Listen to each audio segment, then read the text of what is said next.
Lucius Apuleius is best known to us as the author of The Golden Ass, one of the most famous romances in the world, containing as it does the story of Cupid and Psyche. His importance to the study of witchcraft rests on the fact that The Golden Ass is a romance of witchcraft, and illustrates the beliefs which were held about witches in the pre-Christian world. This work of Apuleius proves that witchcraft was not, as some modern writers have claimed, an invention of the Middle Ages. On the contrary, witchcraft was known, feared and respected in ancient Greece and Rome. Lucius Apuleius was a priest of Isis, who was born at Madaura, a Roman colony in North Africa, early in the 2nd century A.D. His family was wealthy, and he traveled quite extensively for those times, in search of education and insight into religious mysteries. He was once himself accused of practicing black magic. He had married a wealthy widow, older than himself, and the widow's jealous family brought an accusation against him of having bewitched her into matrimony.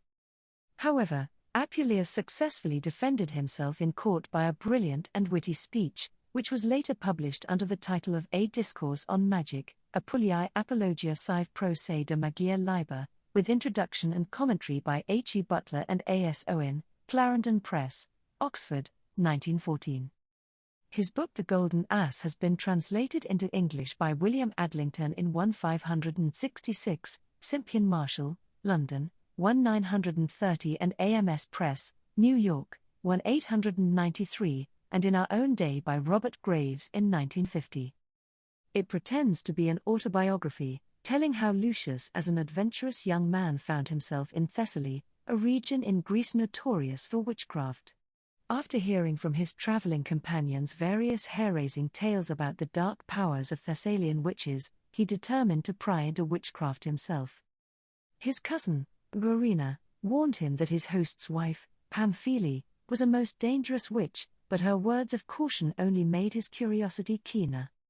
He resolved to seduce Pamphili's maid, Fotis, and thus gain entry into the secrets of Pamphili's witchcraft. As Fotis was quite willing to be seduced, Lucius' plan at first appeared to prosper. He persuaded the girl to let him secretly watch her mistress anointing herself with a magic unguent, which transformed her into an owl and enabled her to fly through the night in that shape. However, when Lucius got the girl to steal a pot of the witch's unguent for him, it changed him not into an owl, the bird of wisdom, but into an ass. Fotis told him that the countermagic which would restore him to human shape was to eat roses, but before he was able to do this he passed through one wild adventure after another, until the goddess Isis took pity on him and helped him to regain his humanity. Witches in the Golden Ass have many of the characteristics attributed to those of the Middle Ages. They can change their shape by means of magic unguents, they steal parts from corpses to use in their spells, they bewitch men by obtaining pieces of their hair, they can cast a glamour over the senses, and charm people asleep, they can pass through a hole in a door by changing themselves into a small animal, or even an insect, and they can transform others into animal shape. However, Apuleius as a priest of Ulcis shows both sides of the cult of the moon goddess, the right and left-hand paths. He recognizes Isis as the queen of heaven, yet identical in her dark aspect with Hecate and Proserpine, the queen of the underworld. The roses which redeem Lucius from the shape of an ass are the symbol of the mysteries, an idea which in later years was repeated in the occult emblem of the rosy cross.